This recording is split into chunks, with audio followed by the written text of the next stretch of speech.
आमीन। खुदा यीशु मसीह के अजीम नाम में आप सबको सलाम। आप सब खुश हैं? कितने खुश हैं? वाह! मैं दिल से खुदा का शुक्रगुजार हूँ इस शुभ के लिए और आप लोगों के लिए भी। मैंने 3 बजे का टाइम बोला। मैं खुदा की शुक्रगुजारी करता हूँ कि 3 बजे से पहले लोग जो थे वो चर्च में मौजूद थे। खुदा की तारीफ हो। और ये जिंदा चर्च की निशानी है। किसकी निशानी है? किसकी निशानी है? यीशु मसीह जिंदा है और उसकी कलीसिया का जिंदा होना इंतहाई जरूरी है। आमीन, आमीन। मेरे जीजू, आज इस सनराइज सर्विस में बड़ी तवज्जो से खुदा का कलाम सुनिएगा। सनराइज सर्विस में इकट्ठा होना सिर्फ रैली निकालना ही काफी नहीं, बल्कि यीशु मसीह की बातों और उसके कलाम को समझना जो है ये भी इंतहाई जरूरी है। आमीन। तो मैं खुदाम की शुक्रगुजारी करता हूं कि चर्च कलाम का भूखा और प्यासा है और आप खुदा का कलाम सुनने के लिए यहां पर आए हैं। कितने कलाम सुनने के लिए आए हैं? हालेलुया। आइए मेरे साथ कलाम मुकद्दस को खोलिए और मेरे साथ देखिए मत्ती की मार्फत लिखी गई यीशु मसीह की अंजील। मत्ती की मार्फत लिखी गई यीशु मसीह की अंजील, उसका 28वां बाब और उसकी पहली 7 आयत कलाम मुकद्दस में से हम पढ़ेंगे। हर साल हम इस हवाले को पढ़ते हैं, लेकिन हर साल कोई ना कोई नई बात खुदा का रूह हमें सिखाता है। आमीन। आइए तवज्जो दीजिए। कलाम मुकद्दस में यूं लिखा है, बड़ी तवज्जो से सुनिए क्योंकि मैं आयत टू आयत, वर्स टू वर्स लेके चलूंगा ताकि आपको बड़े अच्छे से समझ लग जाए। कलाम मुकद्दस में लिखा है, मत्ती उसका 28वां बाब और उसकी पहली आयत से पढ़ूंगा। और सब्बत के बाद हफ्ते के पहले दिन पौफड़ते वक्त मरियम मगदलीनी और दूसरी मरियम कब्र को देखने आई, और देखो एक बड़ा बंचाल आया, क्योंकि खुदावन का फरिश्ता आसमान से उतरा और पास आकर पत्थर को लुढ़का दिया और उस पर बैठ गया। क्या किया? उस पर बैठ गया। उसकी सूरत बिजली की मानद थी और उसकी पोशाक बर्फ की मानद सफेद थी। और उसके डर से, किसके डर से? फरिश्ते के डर से। और उसके डर से निगहबान कांप उठे और मुर्दा से हो गए। फरिश्ते ने औरतों से कहा, तुम ना डरो, क्योंकि मैं जानता हूं कि तुम यीशु को ढूंढती हो जो मसलूब हुआ था।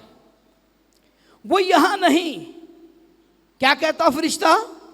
वो यहां नहीं, वो यहां नहीं है, क्योंकि अपने कहने के मुताबिक जी उठा है।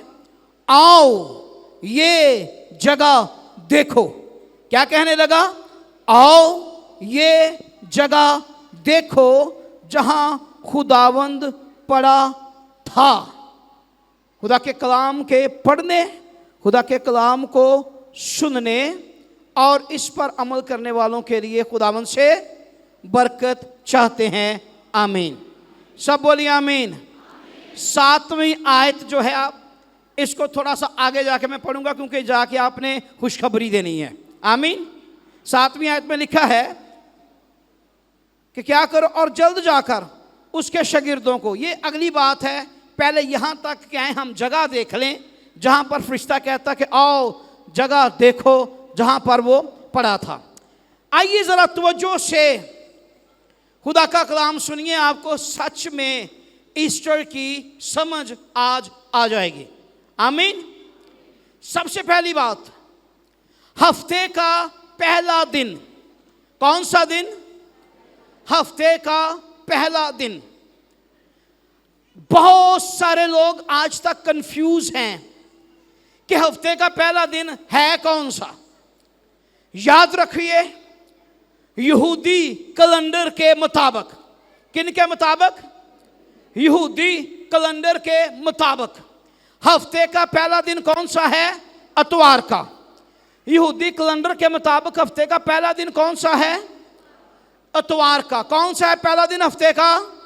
साथ रहिए, हफ्ते का पहला दिन कौन सा है? इतवार का। यहूदी कैलेंडर के मुताबिक हफ्ते का पहला दिन कौन सा है? इतवार का। इसीलिए पूरी दुनिया के मसीही इबादत खानों के अंदर जमा होते और इतवार के रोज यानी हफ्ते का आगाज वो किससे करते हैं? अपनी इबादत से। किससे करते हैं? इबादत से। यानी हफ्ते का पहला दिन कौन सा है? इतवार का। इसीलिए मसीही लोग जो हैं हफ्ते का दिन जो है उसका आगाज किससे करते हैं? किससे करते हैं? किससे करते हैं? खुदा के कलाम से और प्रस्तश और हमद और स्ताइश से वो खुदा के नाम से हफ्ते का आगाज करते हैं। हालेलुया, आमीन। पहली बात तो आपको आज के बाद ये याद रहना चाहिए कि हफ्ते का पहला दिन कौन सा है। अगर नहीं, घर जाके आप गूगल चेक कीजिए, वहां पर लिखिए what is the first day of the according to the Jews calendar. आपको सारी डिटेल वो देगा कि हफ्ते का पहला दिन कौन सा है। उसके बाद आगे चलते हैं। कलाम मुकद्दस में लिखा है पौ फटते वक्त। कब? पौ फटते वक्त, यानी सुबह सुबह जब सूरज अभी निकल रहा है, सूरज अभी ऊपर उठ रहा हो, तो उसको कहते हैं पौ फटते वक्त। यानी कि सूरज की किरणें अभी निकल रही हैं, सूरज प्रॉपर निकला नहीं है, अभी सूरज ऊपर उठ रहा है, उसकी चंद एक किरणें हम कह सकते हैं, या फिर सूरज के अभी किरणों के निकलने से भी पहले के चंद लम्हात जो होते हैं उसे कह सकते हैं पौ फटते वक्त या सुबह सुबह वो मसीह की कब्र पर आई हैं। और दूसरी अनाजील के अंदर हमें जिक्र मिलता है वो औरतें जब आ रही थीं तो वो आपस में बात कर रही थीं। वो चुप करके नहीं आ रही थीं, वो आपस में क्या कर रही थीं? आपस में क्या कर रही थीं? बात कर रही थीं। और क्या कह रही थीं? कि वो पत्थर भारी है। वो पत्थर क्या है? भारी है। कौन उस पत्थर को हमारी खातर हटाएगा? कौन उस पत्थर को मसीह की कब्र पर से हटाएगा? अब उन बहनों की आपस में गुफ्तगू ये है, किसको लेकर? पत्थर को लेकर। वो किसको लेकर परेशान है? पत्थर को लेकर, जो उनके लिए रुकावट थी, जिसके सबब वो मसीह की कब्र के अंदर नहीं जा सकती थी। उसकी वजह क्या थी? कि कब्र पर मुंह पर क्या पड़ा हुआ था? कब्र के मुंह पर क्या था? जागिए। कब्र के मुंह पर क्या था? पत्थर था। और उनकी परेशानी वो पत्थर था। इसलिए वो आपस में गुफ्तगू कर रही थी, हम जा तो रही हैं लेकिन पत्थर कौन हटाएगा? अब यहां पर मामला सिर्फ पत्थर का नहीं है। मेरी बहनों और भाइयों तवज्जो दीजिए, मामला पत्थर का नहीं था, इसके पीछे एक और बड़ी वजह थी। पत्थर हटाने को कोई भी हटा सकता था। अगर एक बंदा ना हटाता, 2-4 मिलकर 5-10 मिलकर हटा सकते थे, लेकिन एक वजह और थी बड़ी। क्या उस वजह का आपको पता है? ना। वो वजह क्या थी? उस पत्थर पर रोमी सल्तनत की मोहर जो थी हो चुकी थी। उस पत्थर पर क्या था? रोमी सल्तनत की मोहर हो चुकी थी। रोमी सल्तनत की सील उस पत्थर पर लगा दी गई थी। और कौन था जो उस वक्त रोमी सल्तनत की सील को चैलेंज करता? कोई शख्स भी रोमी सल्तनत की सील को चैलेंज नहीं कर सकता, उनकी मोहर को चैलेंज नहीं कर सकता। तो उसकी बड़ी वजह है, अगर कोई मोहर तोड़े, अगर कोई मोहर को छेड़े, अगर कोई उसे चैलेंज करे, तो वो क्या करता? रोमी सल्तनत से बगावत करता। और उस वक्त में बागी की सजा सलीबी मौत थी। क्या थी? जो बगावत करता उसको कौन सी सजा दी जाती? कौन सी सजा दी जाती? सलीबी मौत।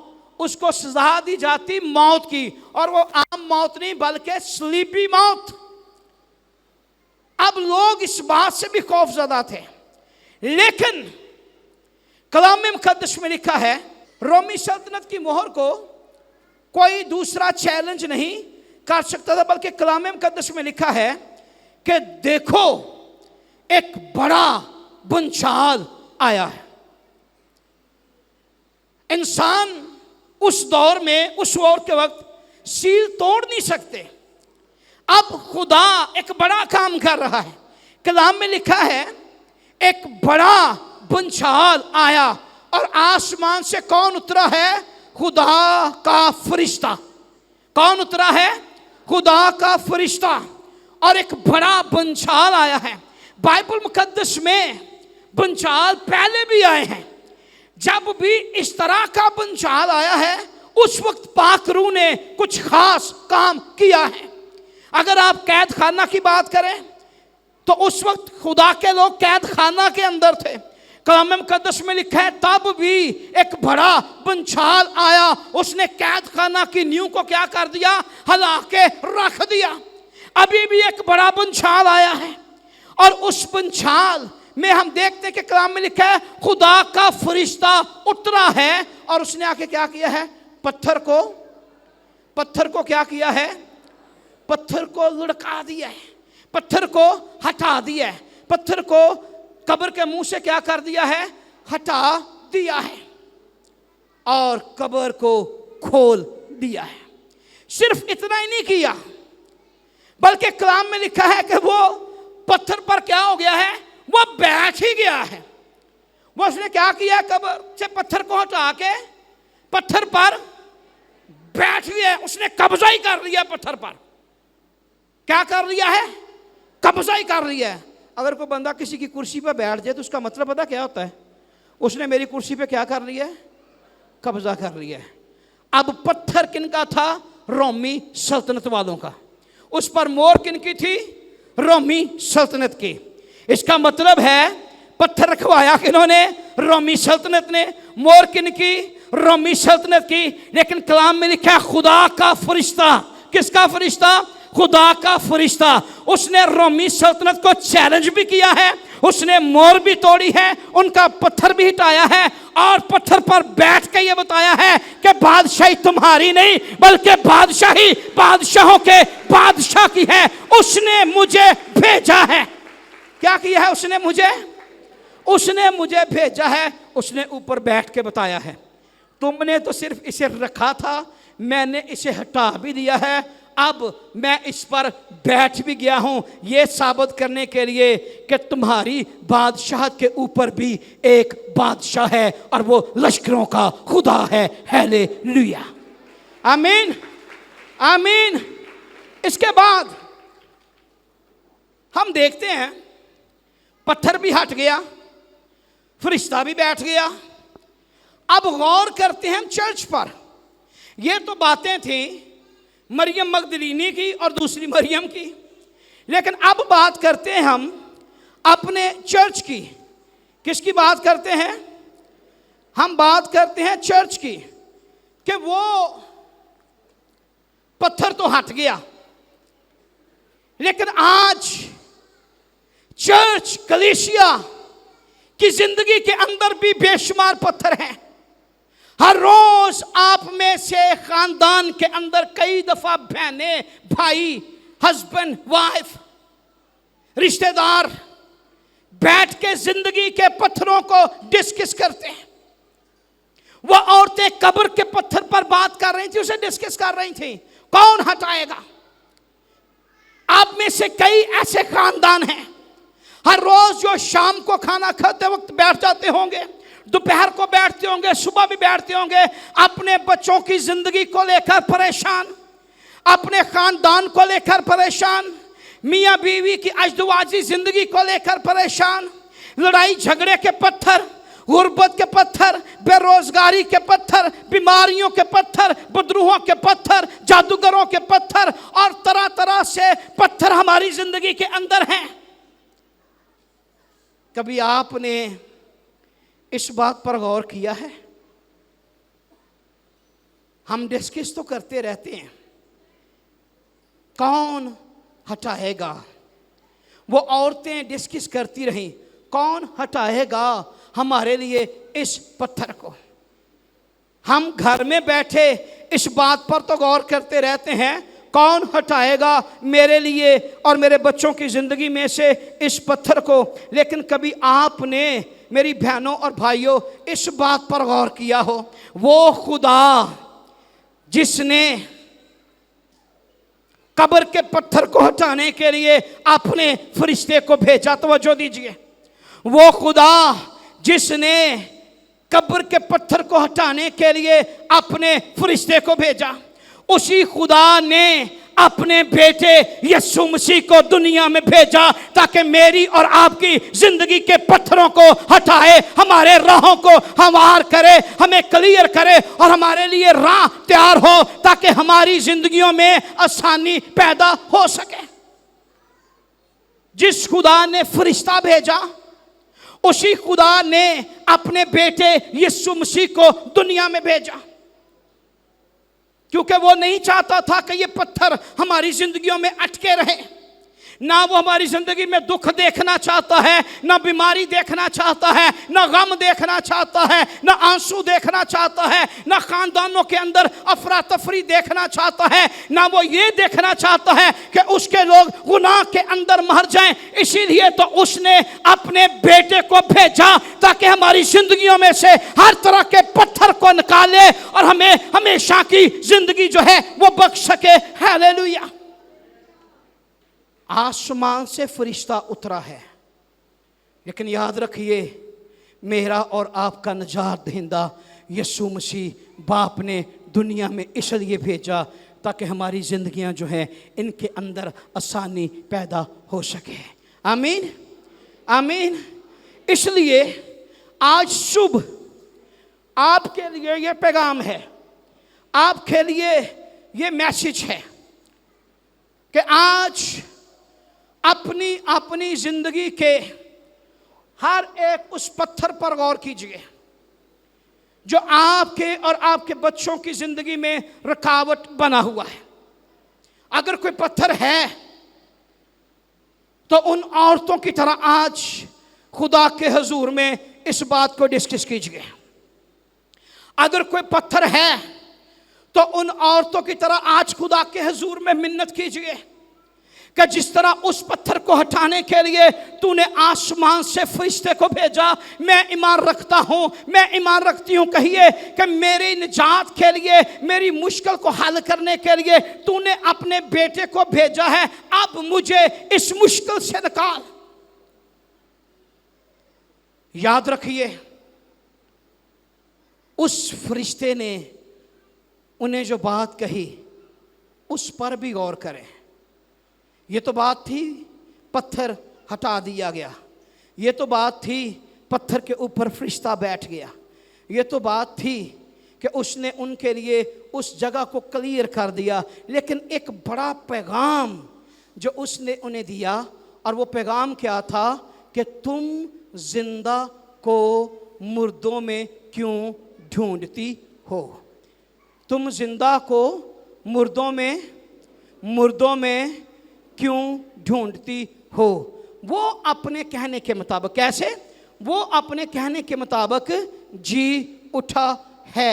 चर्च याद रखिए, अगर आप आज पिस रहे हैं, मुश्किलात में हैं, दुख में हैं, मुसीबत में हैं, आप अकेले नहीं, बल्कि आज सुबह वो जो मुर्दों में से जी उठा है, आज सुबह इस जगह पर, इस चर्च में, इस इबादत में आपके लिए मौजूद है, ताकि आपकी मुश्किलात से आपको निकाल सके, आपके दुखों से, आपकी परेशानियों से वो आपको निकाल सके। वो लश्करों का खुदा आज सुबह यहाँ पर मौजूद है।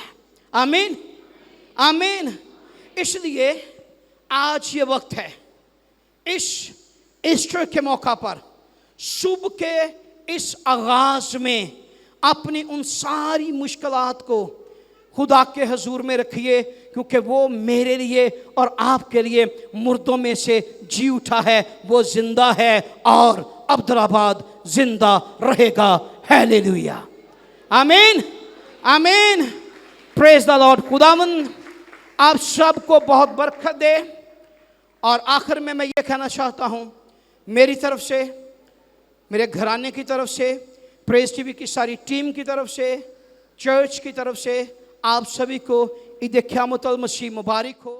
अगर आप चाहते हैं कि आप 24 घंटे खुदा के खादिम पास्टर शहजाद के साथ राब्ते में रहें और खुदा का खादिम आपके लिए दुआ करे, तो आप हमारे इस YouTube चैनल को, जो कि पास्टर शहजाद सदीक ऑफिशियल के नाम से है, इसे सब्सक्राइब करें और बेल आइकॉन को भी प्रेस करें। God bless you all.